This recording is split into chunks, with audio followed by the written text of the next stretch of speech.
Educators must hold students to a certain academic and behavioral standard in order for them to have a promising, successful future.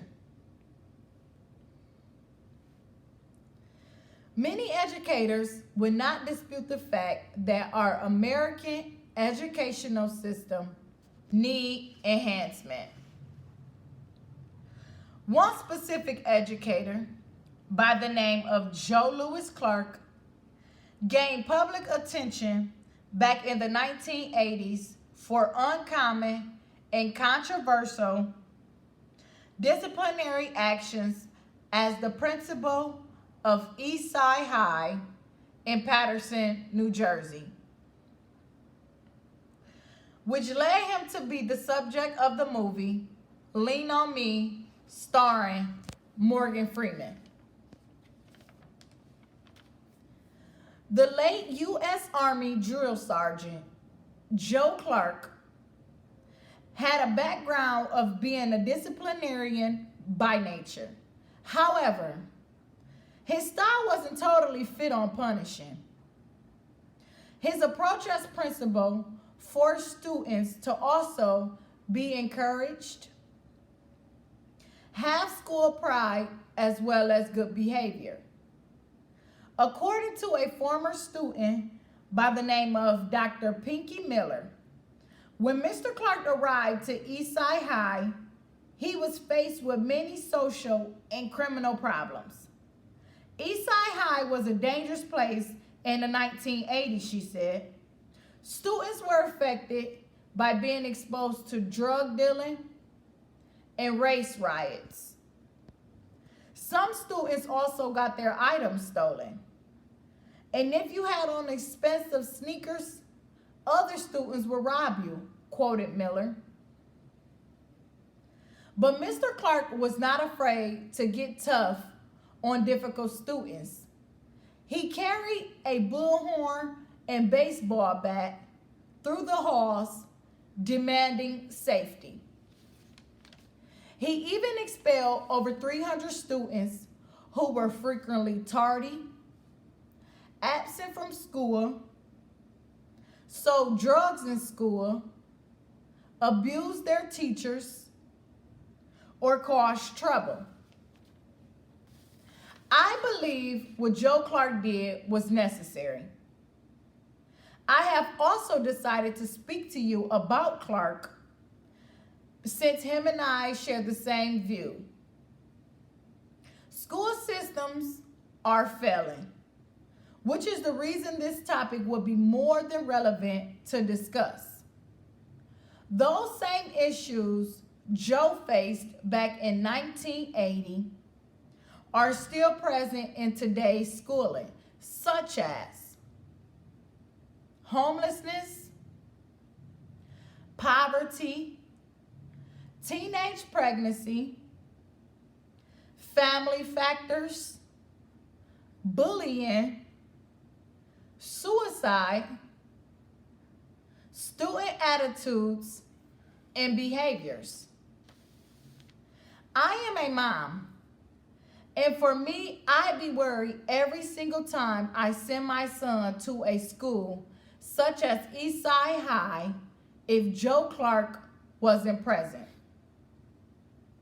I also demand my child to be safe when he goes to school, and knowing Mr. Clark will be there walking through the halls with his bullhorn and baseball bat, making sure any person of violence or drug pusher he sees coming through the halls be escorted out will give my heart great comfort. As a parent, my desire is for my child to attend a school that have educators who care about his academics. I also want him to be interested in learning and not hanging with those who are involved in bullying, fighting, or any kind of trouble. Some people looking inside the school windows did not agree with anything Clark was teaching. Boston principal by the name of Thomas P. O'Neill Jr. made a comment to Time magazine saying, Clark's use of force may rid the students of an unwanted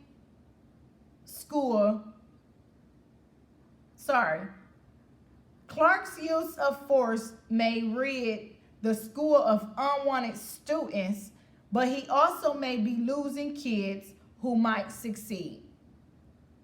Gregory McKenna, another principal, also made a critical statement. Our role is to rescue and to be responsible. If the students were not poor black children, Joe Clark would not be tolerated. But I think it's offensive to judge a man who brought structure to a place that didn't have any. No matter the race of the students at Eastside High. Maybe if the outsiders take the time to visit Eastside High, they would see Clark's positioning and not ridicule him from afar. Although some say Joe did not solve any problems, he just threw children out on the streets. Clark gave many more students than he threw out a safer environment they can learn in. Students began to triumph in test scores. School sports also gotten better thanks to Mr. Clark pressing and challenging methods. Those who were truly affected by Joe Clark's system began to see him as a mentor and role model. McCall Fisher is one of those students. She stated, "He is responsible for the person I am today. He always made me feel like it was nothing I couldn't do." Some other former students told Steve Johnson, a journalist from North Jersey, that Clark was a father figure to many, and also stated that Clark was an advocate for them at the time when no one else wasn't. Clark was more than a strict teacher, yet he was a role model who took charge in helping young people succeed in life.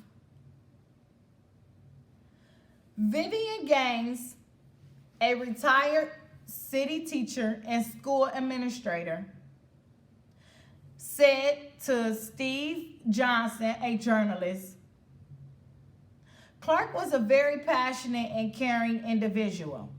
When it came to social and spiritual development of students." During an interview of Channel 2 News in New Jersey, a student also mentioned that Mr. Clark knew every student by name, and he would greet them with a high five. To my conclusion, I feel Mr. Clark would be perfect for today's schooling system because he was caring and stern.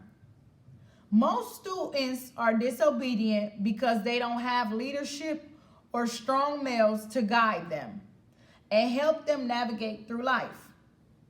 Joe Clark said during his teaching, he found out young people want leadership. They also want dynamics in which they could function. There's still a loss of dedication in schools today.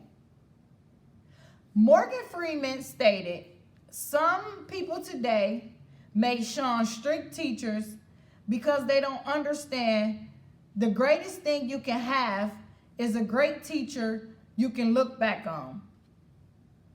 We have a few of those today because we refuse to give educators what they deserve for what they represented in terms of social and of salary and respect.